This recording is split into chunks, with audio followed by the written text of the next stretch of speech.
Hace 20 años, Argentina estaba atravesando una de las peores crisis de su historia, a una economía hundida y en recesión, con un 18% de desempleo y quitas salariales, una deuda pública de 200.000 millones de dólares y un pico en la fuga de capitales, se sumaba una crisis de representatividad política enorme. El malestar social no paraba de crecer.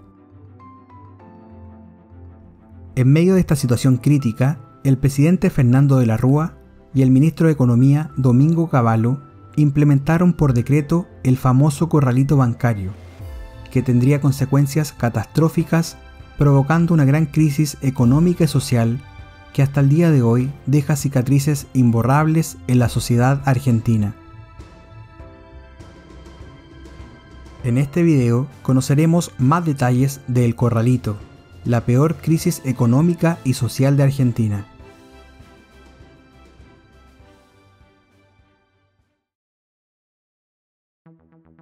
Al frente de la Alianza para el Trabajo, la Justicia y la Educación, una coalición de gobierno liderada por la Unión Cívica Radical, Fernando de la Rúa ganó las elecciones presidenciales de 1999, con el 48,37% de los votos, poniendo fin a los 10 años del gobierno peronista de Carlos Menem. Heredó una difícil situación. La economía llevaba un año en recesión, con una caída del 3,38% en 1999. El desempleo llegaba al 14,3% y la deuda externa se ubicaba en unos 150.000 millones o un 55% del PIB. El escenario político tampoco era fácil. A los participantes de la coalición les costó mucho encontrar puntos de encuentro, y apenas 11 meses después de asumir la presidencia, de la Rúa tuvo que lidiar con la renuncia de su vicepresidente Carlos Álvarez, y en 2001 con la derrota de las elecciones legislativas de mitad del mandato. Ese mismo año, sin poder dar respuesta a los muchos problemas que aquejaban al país y ante el encarecimiento del crédito, el gobierno acudió al Fondo Monetario Internacional para hacer frente a la deuda externa y contener el déficit, mientras trataba de recortar los gastos en un contexto de enorme desconfianza en el país. Estos movimientos profundizaron la crisis económica en medio de la presión generada por los pagos e intereses de la deuda externa, y las personas comenzaron a retirar sus ahorros de los bancos mientras crecía el temor a una cesación de pagos de la deuda o un default. El gobierno de la Rúa anunció el corralito mediante el decreto 1570-2001, preparado por el ministro de Economía Domingo Cavallo. El decreto fue publicado el sábado 1 de diciembre, por lo que los efectos se comenzaron a notar el lunes 3, cuando finalmente abrieron los bancos en el contexto de las nuevas restricciones.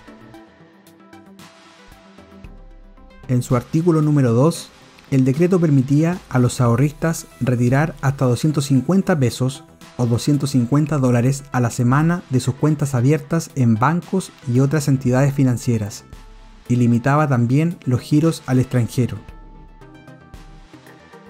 Según un informe del año 2002 del Consejo Profesional de Ciencias Económicas de la Ciudad de Buenos Aires, en enero del 2001 había el equivalente a 85.308 millones de dólares en depósitos bancarios en Argentina. En diciembre, cuando comenzó el corralito, los depósitos habían caído al equivalente de 65.380 millones de dólares, es decir, que se había retirado fondos por 19.928 millones de dólares.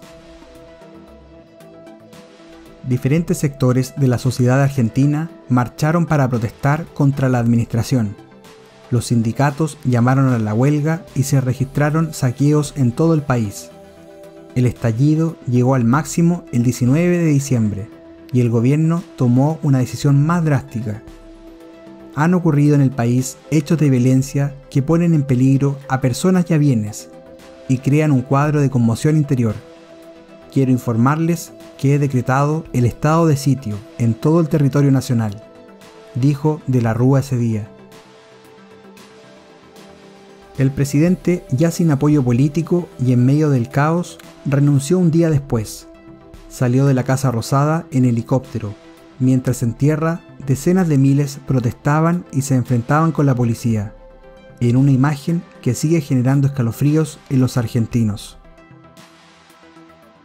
Fue sucedido en la presidencia por Adolfo Rodríguez Saá, entonces gobernador de San Luis, elegido por el Congreso de la Nación Argentina para reemplazar a De la Rúa. Rápidamente declaró el default, es decir, la cesación de pagos de la deuda, que ya se anticipaba, pero las manifestaciones no paraban y tras 7 días en el gobierno también renunció. El Congreso finalmente eligió al entonces senador Eduardo Duhalde como presidente, para completar el mandato hasta el año 2003. Duhalde, quien había sido derrotado por De la Rúa en 1999, es recordado por navegar un país que parecía haber tocado fondo y por desmantelar la llamada convertibilidad, por la cual un peso argentino equivalía por ley a $1 estadounidense. La medida significó por tanto una fuerte y casi inmediata devaluación de la moneda, que pasó a cotizarse a 3 pesos por dólar en pocas semanas. Así, en 2002, en el pozo de la crisis económica y política, el país llegó a tener un desempleo del 21%, una pobreza de 57,5% y una deuda externa que llegaba al 160% de su PIB. A Duhalde le siguió en el año 2003 Néstor Kirchner, gobernador de Santa Cruz, en una de las elecciones atomizadas y marcadas por el rechazo a los viejos partidos, en las que sin embargo se registraron altos niveles de participación. Kirchner obtuvo apenas el 22,25% de los votos y logró el segundo lugar en primera vuelta, por detrás del expresidente Menem, que logró el 24,45%. Pero anticipando una derrota en la segunda vuelta, Menem se retiró de la contienda electoral, dejando el triunfo a Kirchner y dando inicio a una década de recuperación y crecimiento, sin solucionarse del todo las tensiones políticas y económicas. En la represión policial de las protestas populares murieron casi 40 personas en todo el país. Las jornadas más violentas fueron los días 19 y 20 de diciembre. Y hasta el día de hoy, cientos de miles de argentinos nunca más recuperaron sus ahorros y se encuentran hoy viviendo bajo la línea de la pobreza. Si te gustó el video y te gustaría profundizar un poco más en la historia, te recomendamos ver el documental producido por History Channel del año 2021 titulado 2001, el año del corralito.